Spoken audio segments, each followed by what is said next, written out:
Baru-baru ini, isu COVID-19 telah diperkatakan dengan hangat sekali kerana ia telah melanda seluruh dunia. Malaysia juga tidak terkecuali terkena tempias daripada virus pandemik tersebut. Seperti yang kita tahu, COVID-19 telah menguji seluruh masyarakat dari segi ekonomi, etika, emosi dan pentadbiran negara kita sendiri. Bukan itu sahaja, malah etika masyarakat juga turut tercabar. Mengapa saya bercakap sedemikian? Kerana pada saat-saat ini kita akan dapat melihat di mana letaknya etika seorang individu selaku rakyat yang mematuhi arahan kerajaan. Apakah yang dimaksudkan dengan etika? Etika adalah kebiasaan, adab dan hal-hal yang berkaitan dengan nilai-nilai dan norma yang boleh menentukan perilaku manusia dalam kehidupan seharian. Terdapat banyak perkara yang boleh kita kupas mengenai etika berkaitan dengan isu COVID-19 ini. Rakan-rakan saya akan mengulas lebih lanjut berkenaan dengan etika dalam menghadapi pandemik COVID-19 dengan lebih terperinci.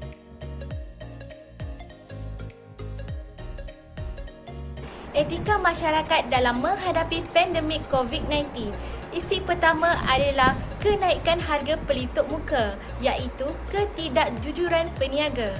Mendapat keuntungan segera menangguk di air yang keruh serta berhati batu adalah sifat tamak yang semula jadi wujud di dalam jiwa manusia yang haluba.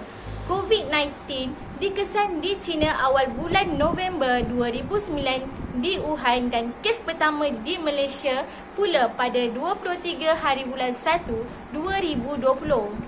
Selepas tarikh ini, COVID-19 membadai negara dengan ganas. Berbagai-bagai langkah kesihatan diambil untuk membendung jangkitan dan antara langkah paling asas adalah dengan memaksimumkan penggunaan pelitup muka oleh KKM. Hal ini telah mengejutkan pasaran pelitup muka yang tertidur selama ini. Peningkatan mendadak terhadap pelitup muka ini telah melahirkan ramai usahawan segera yang bermotifkan keuntungan semata-mata dengan membelakangi norma-norma dan etika kesihatan. Jika sebelum pandemik melanda, harga bagi sekeping pelitup muka hanya 80 sen. Namun mereka telah menjual sehingga RM5 sekeping. Mereka sanggup menyimpan dan menyebabkan bekalan terputus. Mereka dengan jelas melanggar hak kesihatan dan keselamatan orang ramai demi nafsu serakah untuk mendapatkan keuntungan semata tanpa mempedulikan kepentingan sosial. Masyarakat yang baik akan memastikan setiap anggotanya mendapat layanan dan sentiasa berkongsi kesejahteraan bersama sama ada secara individu ataupun berkumpulan. Tetapi hal ini sama sekali tidak dipedulikan oleh sebahagian peniaga yang melihat pandemik ini adalah lubuk untuk mereka memperolehi keuntungan segera dan banyak. Etika atau perlakuan yang bermoral bukan apa yang mereka ambil tahu. Dalam sekelip mata mereka bersifat bukan sebagai manusia. Para peniaga seperti ini sanggup membuang etika kesihatan ini demi keangkuhan dan tamak haluba di hati mereka. Sekian daripada saya, terima kasih. Okey. Isi yang kedua ialah kepatuhan terhadap SOP yang ditetapkan. Okey, kepatuhan kepada SOP yang ditetapkan merupakan satu etika yang baik yang mampu mewujudkan sebuah negara yang semakin hari semakin pulih daripada pandemik COVID-19. Antara pematuhan yang perlu dilakukan ialah sentiasa berada di rumah dan jangan keluar tanpa sebab. Hal ini supaya penyakit ini tidak dapat merebak kepada orang lain serta dapat mengelakkan wujudnya kluster baru. Okey, pematuhan seterusnya ialah sentiasa membasuh tangan menggunakan sabun. Hal ini supaya kuman dapat dibunuh. Okey, perbuatan ini perlu dijadikan sebagai amalan harian. Okey, selain itu jika berada di luar rumah pula, orang ramai dinasihatkan supaya mencuci tangan selepas melakukan aktiviti yang mendorong kepada penyentuhan terhadap permukaan yang kotor. Oleh itu, sebagai rakyat Malaysia yang bertamadun, marilah kita bersama-sama mematuhi perintah kawalan pergerakan yang ditetapkan supaya dapat membendung penularan COVID-19 yang saban hari yang meningkat di seluruh dunia.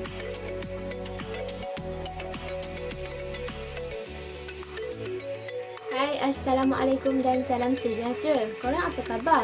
Musim COVID ni, perlulah kita menjaga kesihatan diri kita hanya untuk kebaikan diri sendiri dan juga masyarakat.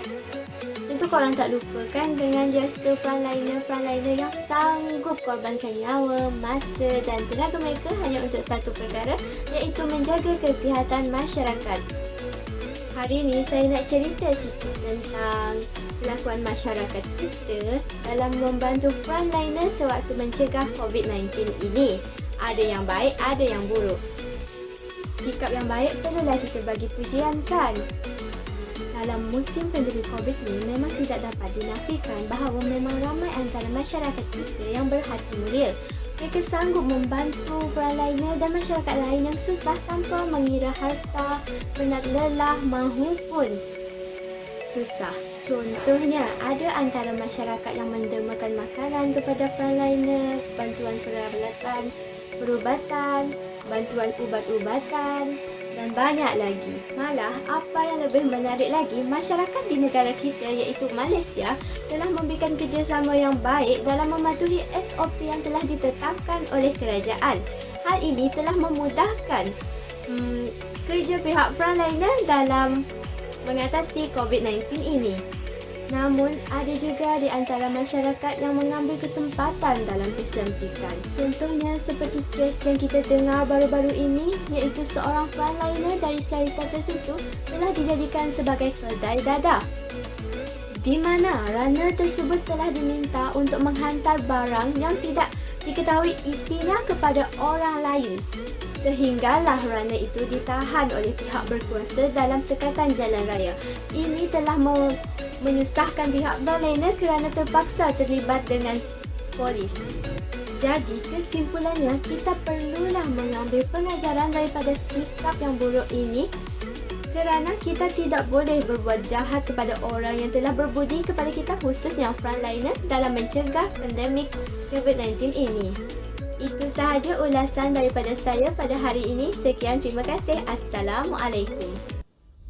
Setelah mendengar penjelasan dari ahli kumpulan saya yang lain, maka saya akan memberi sedikit kesimpulan untuk merumuskan semua perkara yang berkaitan etika masyarakat semasa menghadapi pandemik COVID-19.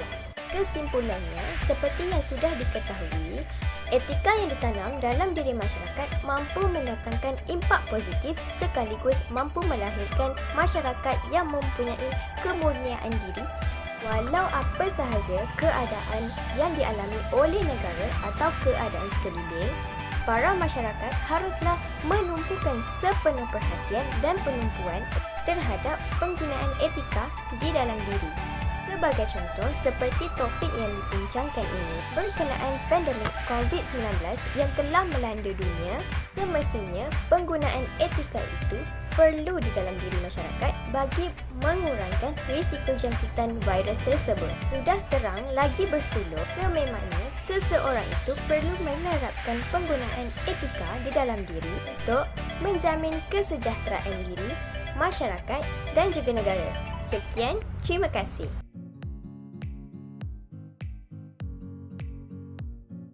Berdasarkan video tersebut, kita dapat mengetahui etika masyarakat dalam menghadapinya. Yang pertama ialah ketidakjujuran peniaga. Seterusnya, kepatuhan terhadap SOP yang ditetapkan. Yang ketiga ialah sikap masyarakat terhadap kumpulan barisan harapan dalam mencegah COVID. Faktor tema ini dipilih adalah untuk mengenal pasti etika yang terdapat semasa menangani COVID-19. Seterusnya adalah untuk membincangkan tentang isu-isu yang menyebabkan pelanggaran etika dan peradaban. Yang ketiga ialah untuk menilai tahap penghayatan nilai etika dan peradaban orang ramai terhadap wabak ini. Berkaitan video ini dengan penghayatan etika dan peradaban ialah: yang pertama, peniaga perlu menjaga kod etika tertentu ketika melakukan urus niaga seperti jujur dan juga berintegriti. Yang kedua, kegagalan masyarakat dalam menjaga tingkah laku akan mencabar sistem peradaban. Maka terdapat pelbagai garis panduan yang telah diwar-warkan kepada masyarakat. Yang terakhir, kecuaian setengah masyarakat dalam menangani wabak ini seolah-olah tidak menghormati kumpulan barisan hadapan. Oleh itu, kita perlulah menghormati perjuangan mereka. Assalamualaikum warahmatullahi wabarakatuh dan salam sejahtera. Saya akan meneruskan bahagian refleksi video. Antara pengalaman yang kumpulan kami peroleh sepanjang proses pembikinan video ini, yang utama adalah semangat berpasukan di mana semua ahli bersikap positif dan sentiasa terbuka untuk menerima pendapat masing-masing. Seterusnya, semasa pembikinan video ini juga dalam keadaan semua berjauhan, namun kita masih tetap dapat mewujudkan kerjasama antara ahli kumpulan untuk menyiapkan tugasan tepat pada waktu. Di samping itu, seperti yang kita sedia maklum, untuk menyelesaikan tugasan ini, kami berada dalam tempoh Perintah Kawalan Pergerakan, di mana kami dapat melihat bagaimana etika mengawal masyarakat supaya menjadi masyarakat yang lebih bertanggungjawab dan mampu membantu negara mencegah penularan COVID-19. Selain itu, kami juga dapat mencari maklumat yang terkini dan mengikut perkembangan dari masa ke semasa mengenai bagaimana rakyat membantu kerajaan dalam pencegahan COVID-19. Seterusnya, kita beralih kepada nilai dan pengajaran yang boleh diperolehi dari video kami. Antara nilai yang diperolehi dari video kami yang pertama ialah nilai kejujuran. Pentingnya nilai kejujuran dalam diri masyarakat masa kini maupun generasi yang akan datang agar dapat mengelak berlakunya penindasan terhadap orang lain ataupun perkara yang boleh menyakiti orang lain. Hal ini dapat kita lihat dalam isu ketidakjujuran para peniaga dalam harga dan kualiti menjual penutup muka ataupun masker dan cecair pencuci tangan atau hand sanitizer kepada masyarakat ketika negara kita masih tegang dengan isu penularan COVID. Hal ini secara tidak langsung akan membebankan masyarakat, terutama mereka yang tidak berkemampuan. Itu jelas menunjukkan bahawa pentingnya nilai kejujuran dalam diri masyarakat agar tidak berlakunya penindasan ataupun perkara yang menyakiti orang lain. Nilai yang kedua yang dapat diperolehi dari video kami ialah nilai taat dan patuh terhadap perintah ataupun arahan yang dikeluarkan oleh pihak yang bertanggungjawab. Nilai ini dapat dilihat melalui sikap majoriti masyarakat yang mematuhi SOP ataupun perintah yang dikeluarkan oleh kerajaan seperti penjagaan jarak sosial dan tetap duduk di rumah sahaja sepanjang tempoh perintah kawalan pergerakan dilaksanakan. Sekiranya masyarakat tidak taat dan patuh terhadap SOP ataupun arahan yang dikeluarkan oleh pihak kerajaan, berkemungkinan negara kita sukar untuk mencegah penularan COVID-19. Nilai yang seterusnya yang diperoleh daripada video kami ini adalah nilai bertanggungjawab. Nilai bertanggungjawab ini dapat kita lihat dan boleh dijadikan sebagai iktibar untuk diri kita, di mana para barisan hadapan yang sentiasa bertanggungjawab dalam menjalankan tugas dan amanah ketika tempoh perintah kawalan pergerakan dilaksanakan. Seperti yang kita sedia maklum, pihak Barisan Hadapan sentiasa bertungkus lumus membantu kerajaan dalam mencegah penularan COVID-19 walaupun mereka membahayakan kesihatan diri dan keluarga mereka. Itulah pengorbanan para Barisan Hadapan dalam membantu negara mencegah penularan COVID-19 dan ini patut diambil iktibar oleh semua masyarakat. Jutaan terima kasih diucapkan kepada para Barisan Harapan negara kita. Seterusnya kita beralih kepada pengajaran yang diperoleh daripada video ini, iaitu kita tidak boleh bersikap mementingkan diri sendiri kerana ia akan meninggalkan kesan kepada orang di sekeliling kita. Contohnya, sikap sesetengah masyarakat yang mempunyai kontak rapat dengan pesakit COVID tetapi tidak mengaku perkara tersebut sehingga menyebabkan berlakunya jangkitan kepada para barisan hadapan, terutamanya pada barisan doktor dan jururawat. Dan pengajaran yang terakhir yang diperolehi daripada video kami ini ialah kita hendaklah memberi kerjasama dengan pihak kerajaan untuk membendung penularan COVID-19 ini dengan mematuhi segala SOP yang telah dikeluarkan oleh pihak kerajaan. Sekian, terima